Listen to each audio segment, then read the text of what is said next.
करं भविक पंकज बोध दिवाकरं प्रतिदिनं प्रणमामि दिनेश्वरं प्रतिदिनं प्रणमामि ईश्वरं। जीवन सफल बनाना प्रभु, जीवन सफल बनाना प्रभु, वीर जिन राज जी। मन मंदिर में गुप अंधेरा, मन मंदिर में गुप अंधेरा, ज्ञान की ज्योति जगाना जगाना प्रभु, ज्ञान की ज्योति जगाना जगाना प्रभु, जीवन सफल बनाना प्रभु। अगमा भंवर में नैया फंसी है, अगमा भंवर में नैया फंसी है, झटपट पार लगाना प्रभु, झटपट पार लगाना प्रभु, तीरन सफल बनाना प्रभु।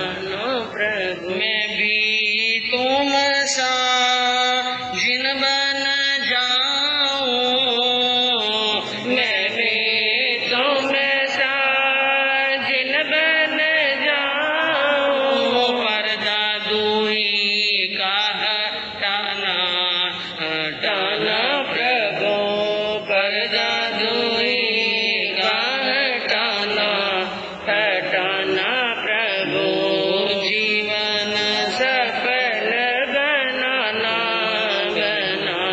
प्रभु, वीर जिन राज।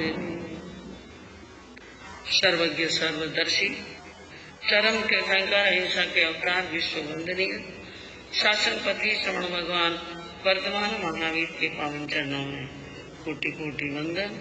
हृदय की अनंत अनंत आस्था के केंद्र, संयम धन के दाता, संसार सागर से फिरने का सन्मार्ग बताने वाले पूज्य गुरु भगवंत श्रवण सूर्य दिव्य विभूति 1008 श्री मरुधर केसरी मिश्री जी महाराज साहब के पावन चरणों में कोटि कोटि वंदन। अहिंसा दिवाकर लोकमान्य संत शेरे राजस्थान वरिष्ठ प्रवर्तक पूज्य गुरुदेव श्री गुरुचंद महाराज साहब के पावन चरणों में कोटि कोटि वंदन। मरुद्रा भूषण संत शिरोमणि पूज्य प्रवर्तक गुरुदेव श्री सुकन मुनि जी महाराज साहब के पावन चरणों में कोटि कोटि वंदन। साधना की प्रतिमूर्ति सद्गुणों की उपासिका सरल मना शांत दांत गंभीरा गुरुवरिया माँ सती श्री सज्जन कंवर जी महाराज साहब के पावन चरणों में कोटि कोटि। धर्म प्रेमी बंधुओं, शीलवती माता, सर्वज्ञ भगवान महावीर ने जो मार्ग बताया है उनका अंतिम लक्ष्य है मोक्ष। अंतिम लक्ष्य क्या है? और मोक्षार्थी बनने के पहले और मोक्ष की अभिलाषा करने वाले साधक को जो मार्ग अपनाया है, उन मार्ग पर चलते हुए राग द्वेष को जीत कर फिर ही मोक्ष प्राप्त किया जा सकता है। ये बात अच्छी तरह से समझ में आ गई। बिना राग द्वेष को जीते हम मोक्ष को प्राप्त नहीं कर सकते हैं। जब तक राग द्वेष नहीं जीतेंगे तब तक रहेगा मोह, और जब राग द्वेष जीत जाएंगे तो मोक्ष मिल जाएगा। तो ये बात है, भगवान के समान वीतराग बने बिना मोक्ष मिलने वाला। इसलिए यहाँ भजन में प्रार्थना करते हुए कवि ने बात कही, मैं भी तुम सा जिन हो जाऊं, मैं भी आपके जैसा जिनेश्वर बन जाऊं। जिन का मतलब राग द्वेष का विजेता बन जाऊं, और इसके लिए पर्दा दूही का हटाना। बात समझने की कोशिश करना कि पर्दा दूरी का जिन बनने के पहले जिन बनने की इच्छा रखने वाले को अपने दूही यानी दुविधा का पर्दा हटाना। किसका पर्दा? हर इंसान दुविधा में पड़ा है। दुविधा शब्द में 3 अक्षर हैं। दुविधा, दु यानी दो, विदा यानी मार्ग। उनके सामने कोई भी काम करता है ना, तो उनके सामने 2 बातें, हर स्थान पर उनको 2 बातें अड़चन पैदा करती रहती हैं, करो क्या नहीं करो। इनसे यानी 2 विचारधाराएं चलती। यूँ समझ लो, ये काम कर रहा हूँ, इसमें लाभ मिलेगा क्या नहीं मिलेगा। ये धर्म की आराधना कर रहा हूँ, ये धर्म सच्चा है कि वो धर्म सच्चा है। मैं किसी काम को करने के लिए मन में निर्णय बना रहा हूँ, वो काम मेरे से होगा क्या नहीं। क्या 2 विचारधाराएं चलती रहती हैं। लेकिन महावीर कहते हैं कि दुविधा में फंसा हुआ व्यक्ति कभी यानी कल्याण को प्राप्त नहीं होता है। एक विधा पर चलना होगा, एक विधान में चलना होगा, एक ही विधि से चलना होगा और एक दृढ़ निश्चय करना पड़ेगा, क्योंकि एक में ताकत है। एक में क्या है? ताकत है। और आपको भिन्न भिन्न उदाहरणों से, भिन्न भिन्न आगमों से और भिन्न भिन्न उपदेशों से समझाया जा रहा है। आपको मतलब सिर्फ आपको ही नहीं, हमको भी। जिनवाणी सबको समझाती है कि एक ही मंगल है। एक ही क्या है? मंगल। और उनसे बढ़कर मंगल दुनिया में कोई नहीं, और वो एक है हमारी आत्मा। ये आत्मा मंगल हो जाए तो पूरे जगत में मंगल ही मंगल है।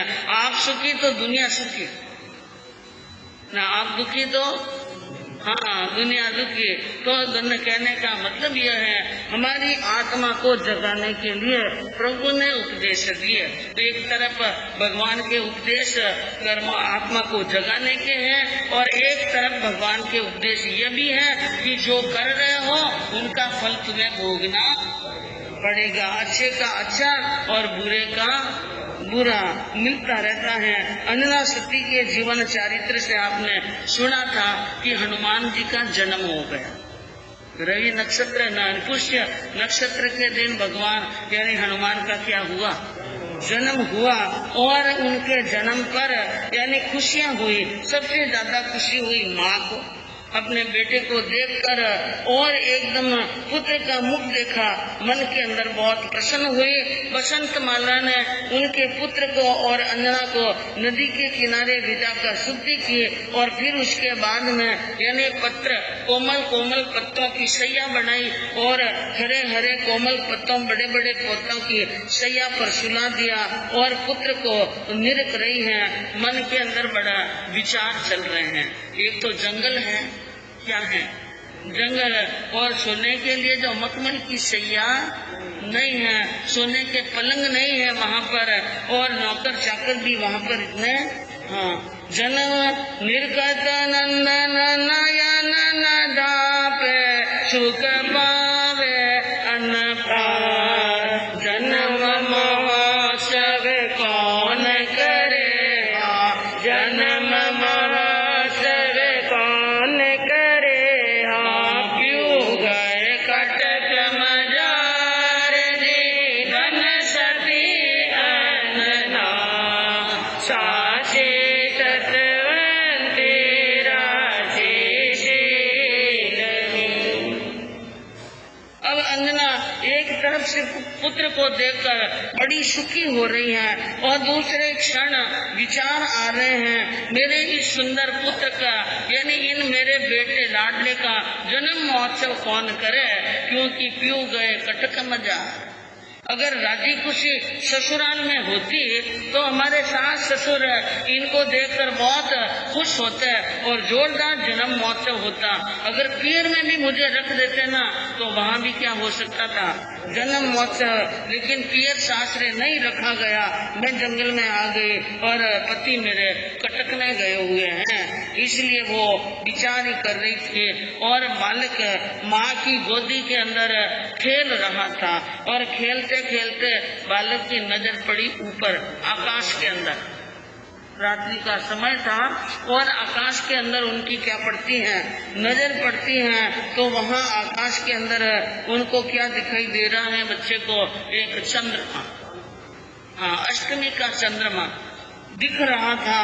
और उन चंद्रमा को देख कर यानी वो बाल मार रहा, फाल यानी उछल रहा है, किसको लेने के लिए, चंद्रमा को पकड़ने के लिए, क्योंकि वो रात्रि का समय है, निर्मल आकाश है और आकाश के अंदर चमकता हुआ चंद्रमा है। उन चंद्रमा को लेने के लिए वो बार बार उछाल भर रहा था और बार बार उनको लेने के लिए कर रहा था, क्योंकि बालक का स्वभाव है कोई चमकती हुई चीज दिखे तो उनके अंदर हाथ डालना, चाहे वो आग है कि चंद्रमा है, वो उनका ध्यान नहीं रखता, उनको आकर्षण लगे वही। इसलिए आचार्य मान तुमने भगवान ऋषभ देव प्रभु की, आदिनाथ प्रभु की स्तुति करते हुए भक्तामृत के गाथा के अंदर बताया, बुद्ध्या विनापि विबुधाचित पाद पीठ स्तोत्रं शमद्यतमति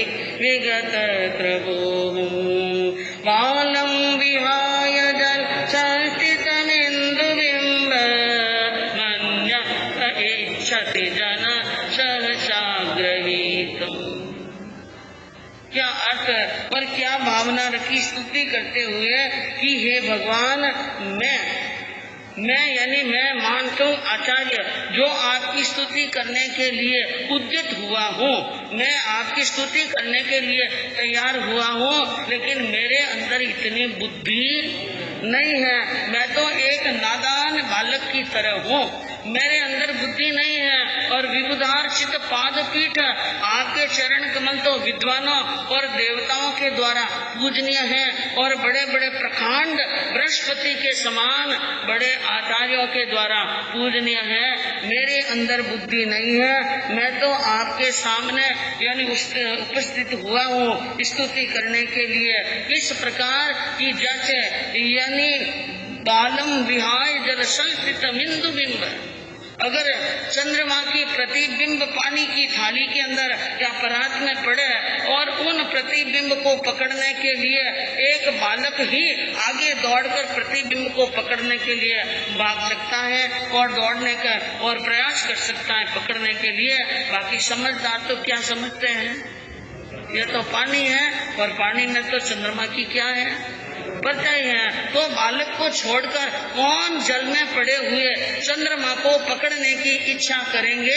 कोई नहीं करेगा। इसी प्रकार बिना बुद्धि के भी मैं भगवान आपकी स्तुति करने के लिए तैयार हुआ हूँ। मैं उन बालक के समान नादान हूँ, बालक के समान क्या हूँ, नादान हूँ, अल्पज्ञ हूँ, मेरे अंदर बुद्धि नहीं है। ऐसी ऐसी प्रार्थना करते हुए भगवान की क्या की स्तुति की है। और चंचल चपल चंद्रमा लेवण, वो चंद्रमा लेने के लिए हाल भर रहा था, माँ की गोदी से उछलने का क्या कर रहा था, प्रयास कर रहा था और माँ पकड़ पकड़ कर रखती है। आप जानते हो कई बार व्याख्यान में माताएं बच्चों को लिखवाती हैं और बच्चे एक मिनट ही चुपचाप नहीं रहते हैं, हमें गुस्सा आता है लेकिन करे तो क्या करे, बालक हैं वो कोई समझते तो है नहीं, लेकिन जब डिस्टर्ब होता है तो कहते हैं माता जी को इनको पकड़ कर रखो, इनको क्या रखो, लेकिन ये फिर भी पकड़ में आने वाले नहीं है। इस प्रकार माँ उनको पकड़ रही थी, बच्चा उछाल भर रहा था, पूरी रात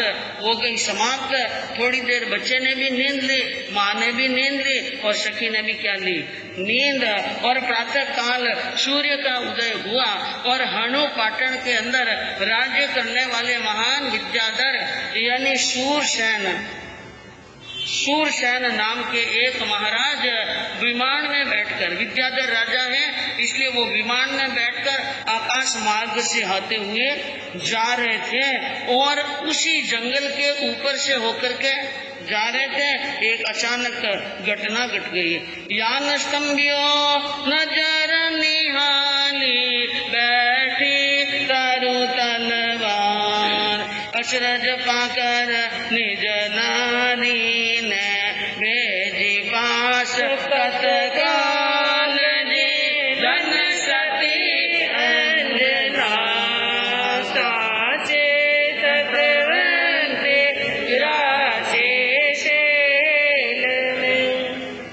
एकदम आकाश मार्ग से जाते हुए विमान रुक गए, आकाश में स्तंभित हो गया और बहुत प्रयास करने पर भी वो नहीं चला।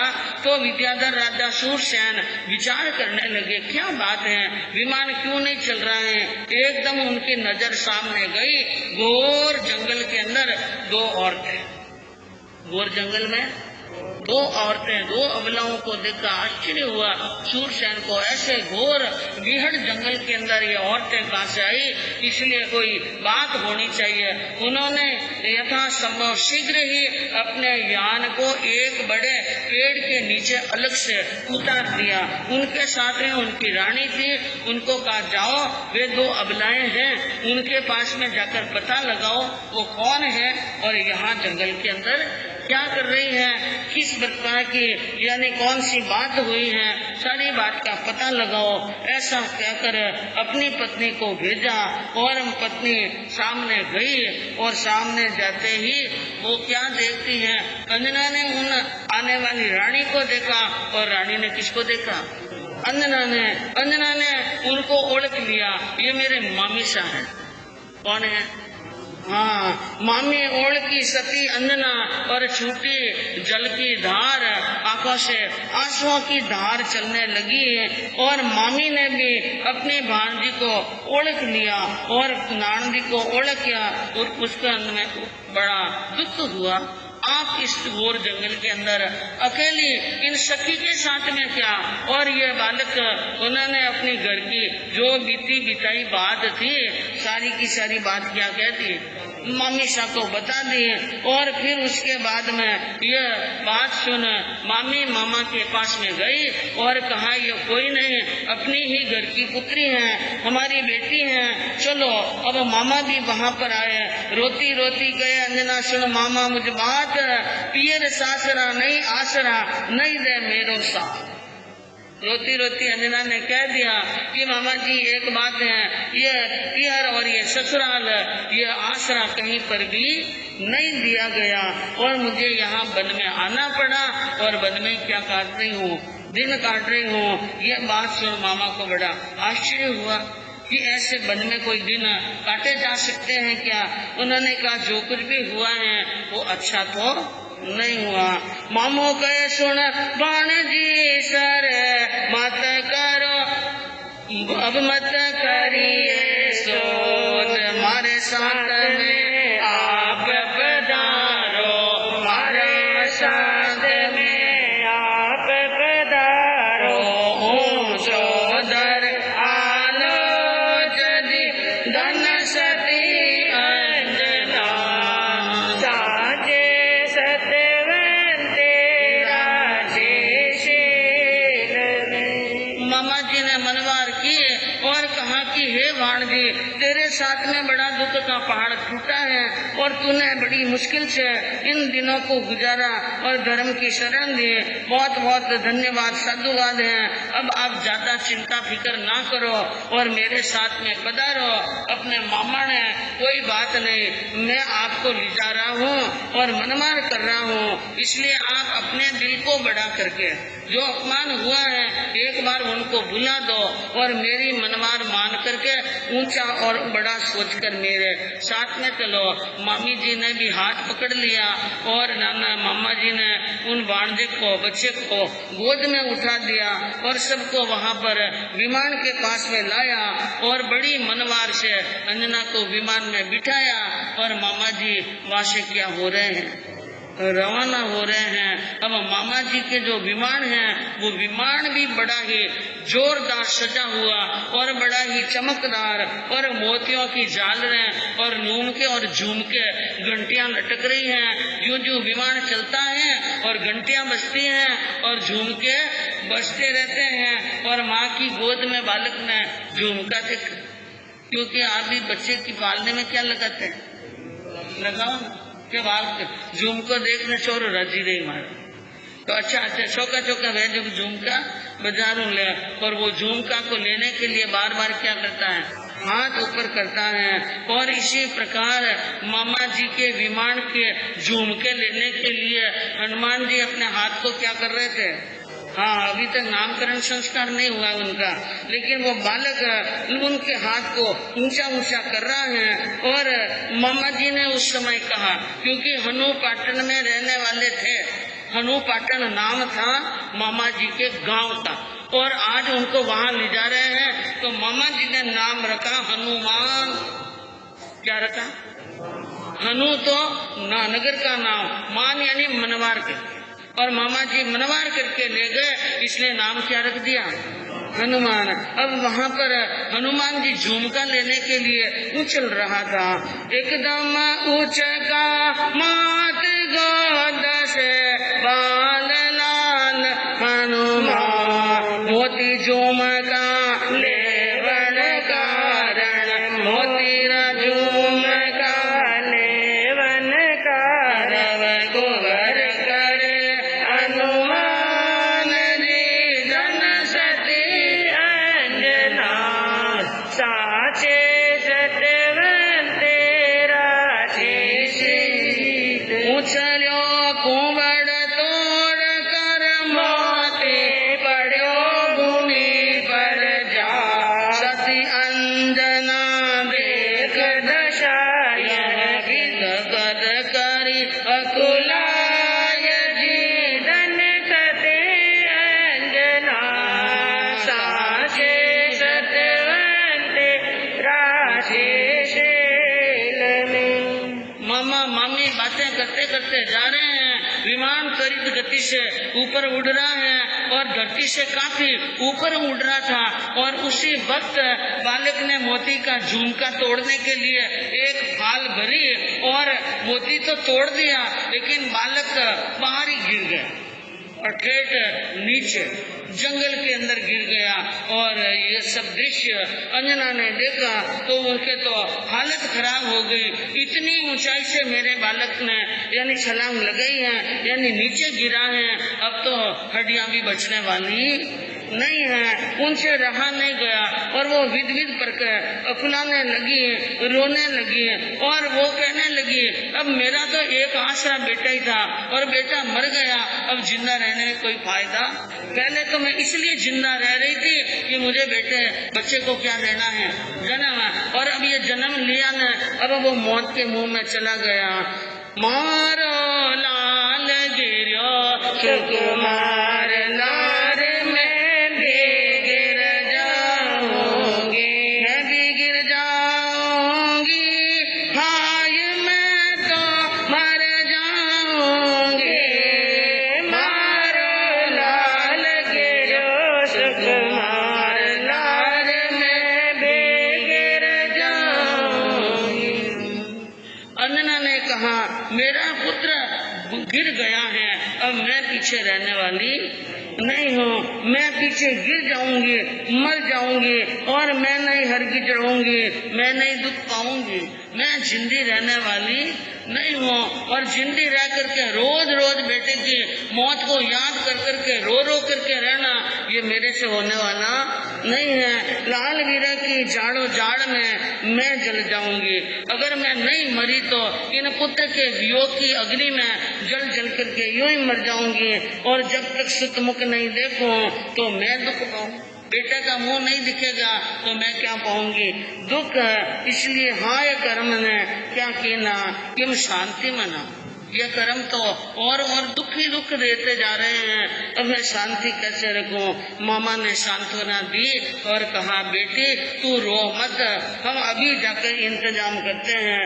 और राजा ने शीघ्र ही वहाँ पर अनुचर को भेजा और 2-4 नौकरों को भेजा, जाओ पता करो इन बालक को क्या हुआ है, सोच रती तुम करो मती और हृदय धरो विश्वास। मामा ने बेटी को कहा, भांजी को विश्वास रखो, क्योंकि तुम्हारा पुत्र पुण्यशाली है, भाग्यशाली है, मैंने उनकी रेखाएं पढ़ी हैं, मुझे नहीं लगता कि तेरा बेटा मर सकता है। पुत्र तेरो मरियो नहीं तो कहन हमारी मान, पुण्य सु देवता करे सेवा और प्रकट भयो है भाण।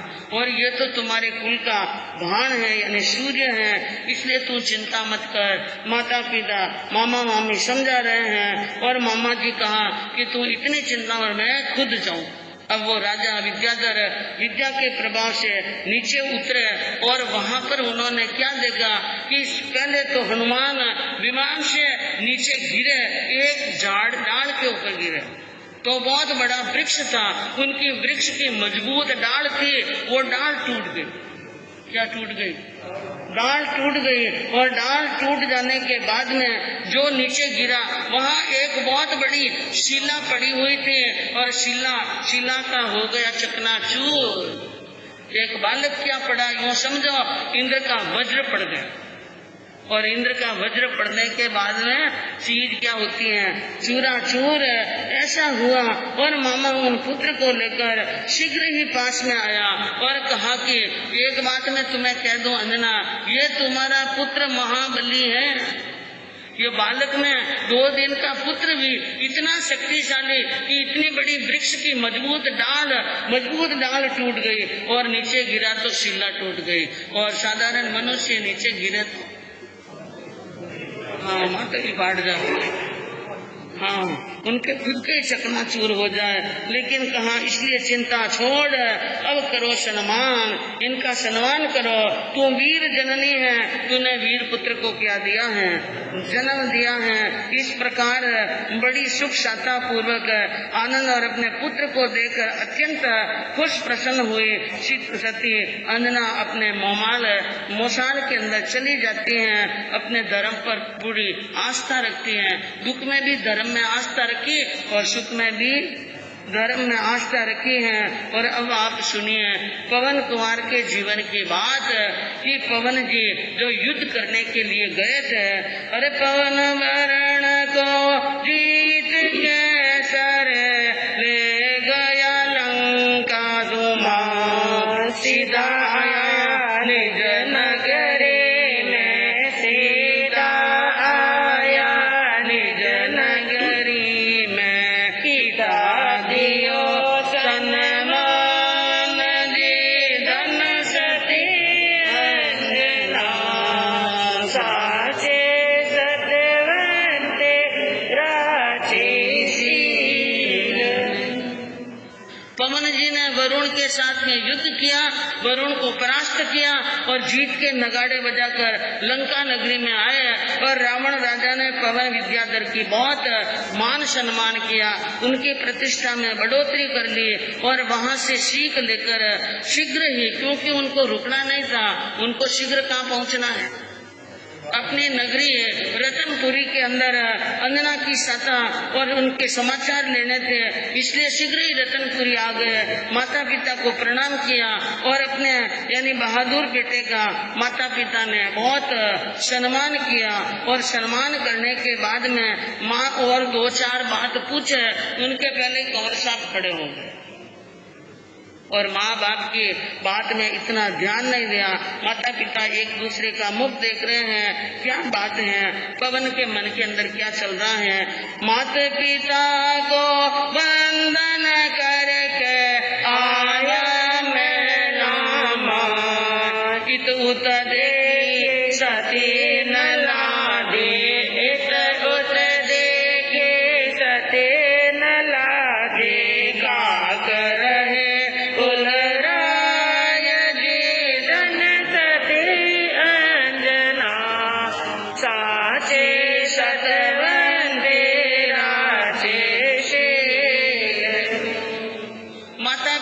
वंदन किया और छोटी मोटी बात हुई, शीघ्र ही उठे और गए अंजना के महल के अंदर। माता पिता भी पीछे पीछे आ रहे हैं, कहाँ जा रहा है बेटा, कहाँ जा रहे हैं। और जैसे ही उन्होंने देखा कि बेटा ने अंजना के महल का रास्ता पकड़ा है तो पहले ही खलबली मच गई। ये तो अंजना की तरफ देखना ही नहीं चाहता था, उधर क्यों जा रहा है और बात नहीं सुन रहा है, लेकिन सीधे गए महल में और इधर देखिए सती न अलादी, चारों तरफ देखा सती वहां पर नहीं है और काक रहे कुरला, खाली मकान में कौवे बोल रहे हैं। कौन बोल रहा है? कौवे। अब वहाँ पर पवन जी महल में खड़े हैं, माता पिता पास में खड़े हैं, क्या बात होती है, क्या कहते हैं पवन जी को माता पिता और क्या पूछते हैं पवन जी माता पिता को, आगे सुना। शरं भविक पंकज बोध दिवाकरं प्रतिदिनं प्रणमामि जिनेश्वरं प्रतिदिनं प्रणमामि।